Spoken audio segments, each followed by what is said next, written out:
Après avoir vu tout au long des derniers épisodes le credo, c'est-à-dire les vérités qu'il faut croire pour être sauvé, nous passons maintenant à la deuxième partie de l'enseignement du catéchisme.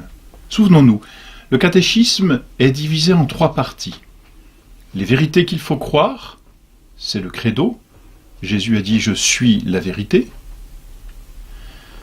Les œuvres qu'il faut pratiquer pour aller au ciel, c'est la morale. Jésus a dit « Je suis la voie » et il nous en a montré l'exemple. Et enfin, les moyens qu'il faut prendre pour pratiquer ces œuvres, et Jésus nous a dit « Je suis la vie ». La deuxième partie de notre catéchisme concerne donc les actes qu'il nous faut poser pour aller au ciel. C'est ce que nous appelons la morale. En effet, il ne suffit pas de croire pour être sauvé, il faut ensuite pratiquer. Il faut manifester notre foi dans nos actions. Nous sommes tout un, intelligence et volonté, connaître et action. Alors, ce que nous savons, ce que nous connaissons par la foi, nous devons ensuite le faire passer dans notre vie, c'est la morale. Il ne suffit pas, par exemple, pour un pianiste de dire « je suis pianiste ». La preuve qu'il est pianiste, c'est lorsque nous le voyons jouer. Ses paroles sont une chose, mais ses actions en sont une autre.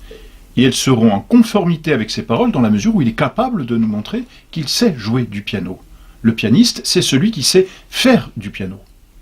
Eh bien, le chrétien, c'est celui qui non seulement connaît les vérités nécessaires pour aller au ciel, les vérités révélées, c'est le credo, mais c'est celui qui est capable d'agir avec ces vérités, de vivre de ces vérités.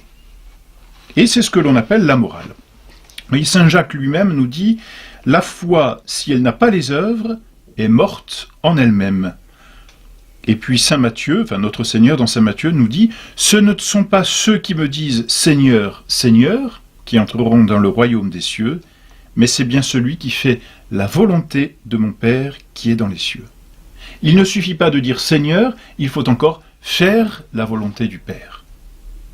Ma nourriture, dit notre Seigneur, c'est de faire la volonté du Père.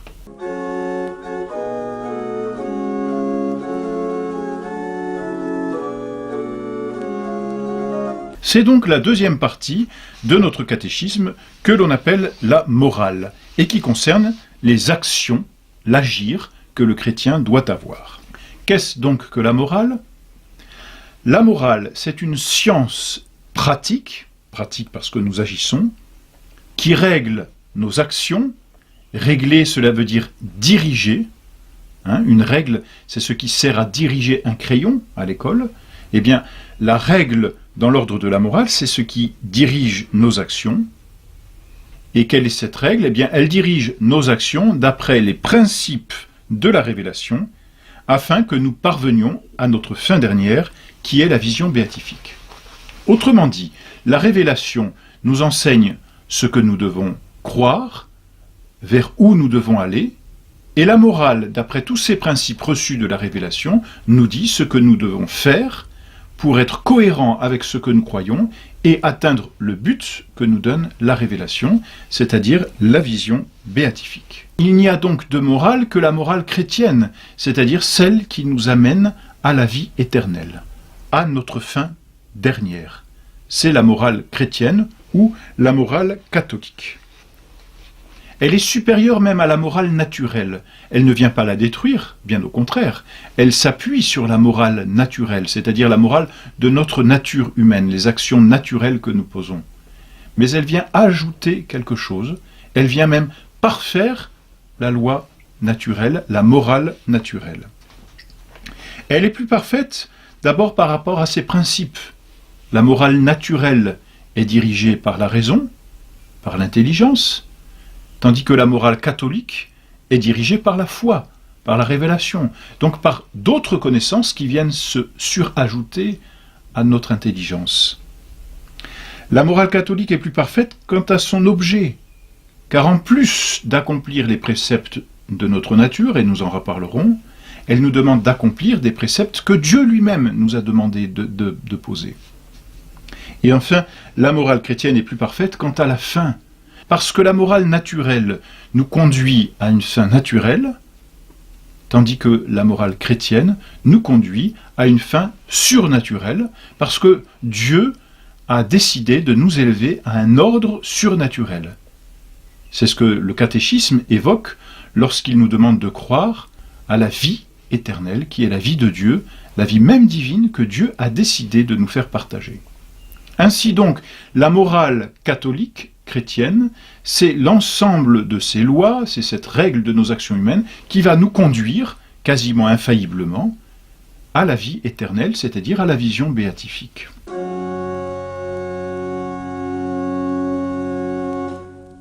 On trouve quelques erreurs par rapport à cette morale catholique, car on entend parler de temps en temps d'une morale dite indépendante, une morale que l'on appelle aussi civile, ou plus exactement une morale laïque.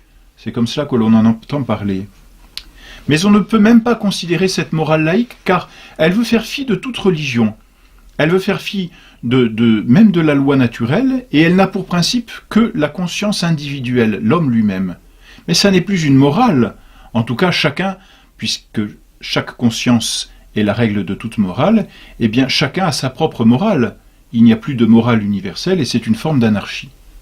La morale donc indépendante, dite civile, dite laïque finalement, a pour principe l'homme lui-même, a pour fin l'homme lui-même et crée une anarchie puisque l'homme va lui-même régler ses comptes sans tenir compte d'aucune règle. Et chacun agira comme il le pourra pour se défendre. C'est dans ce sens d'ailleurs que Hobbes pouvait dire, à juste titre, que l'homme est un loup pour l'homme. Et oui, dans une morale indépendante, dans une morale laïque ou civile, l'homme devient un loup pour l'homme. Et ce qu'il y a de plus tragique, c'est que finalement, les hommes qui sont lésés n'ont pas de moyens d'obtenir justice. Donc cette morale indépendante, finalement, n'a pas de sens. Non, la morale chrétienne est excellente à tout point de vue. D'abord parce qu'elle a Dieu comme principe, comme auteur, mais elle a Dieu comme fin. Or Dieu est le bien souverain, et c'est une aspiration de chacun d'entre nous que de posséder le bien, et le bien le plus parfait possible. Dieu étant notre bien le plus parfait, eh bien la morale catholique, parce qu'elle donne Dieu à son principe et Dieu comme sa fin, est ce qu'il y a de plus parfait. Et elle nous propose ce qu'il y a de plus parfait. Elle est complète, elle est parfaite, parce que non seulement elle se greffe sur notre nature, mais elle vient en plus surélever notre nature et lui apporter quelque chose de plus. Or, apporter quelque chose de plus, c'est parfaire, c'est rendre plus parfait, c'est cela parfaire. Donc la morale catholique est plus parfaite même que la morale naturelle. Et enfin, elle est encore plus fixe et plus immuable parce que Dieu lui-même est fixe et immuable. Alors la morale catholique a toutes les perfections. C'est celle-là qu'il nous faut suivre. Nous allons donc faire ce traité de morale catholique qui sera divisé en 4 parties, 4 grandes parties, disons. Dans une première partie, nous verrons les principes généraux de la morale. Ce sont tout particulièrement les actes humains. Parce que c'est cela, la morale, c'est poser des actes. Eh bien, nous verrons ce qu'est un acte humain et de quoi il procède. C'est la première partie. Ensuite, dans une deuxième partie, nous étudierons les vertus et les péchés. C'est-à-dire, on verra, les bonnes actions et les mauvaises actions. Dans une troisième partie, nous étudierons les commandements, c'est-à-dire les lois que Dieu nous a fixées pour que nos actions soient bonnes ou mauvaises. Et enfin, dans une quatrième partie, nous verrons rapidement ce que le bon Dieu a surajouté à ces commandements et qui sont des conseils évangéliques, qu'on appelle aussi les béatitudes évangéliques. Voilà donc nos 4 parties pour cette morale. D'abord donc les actes humains et principes généraux de la vie morale, ensuite les vertus et les péchés, après les commandements, et enfin les conseils et les béatitudes évangéliques.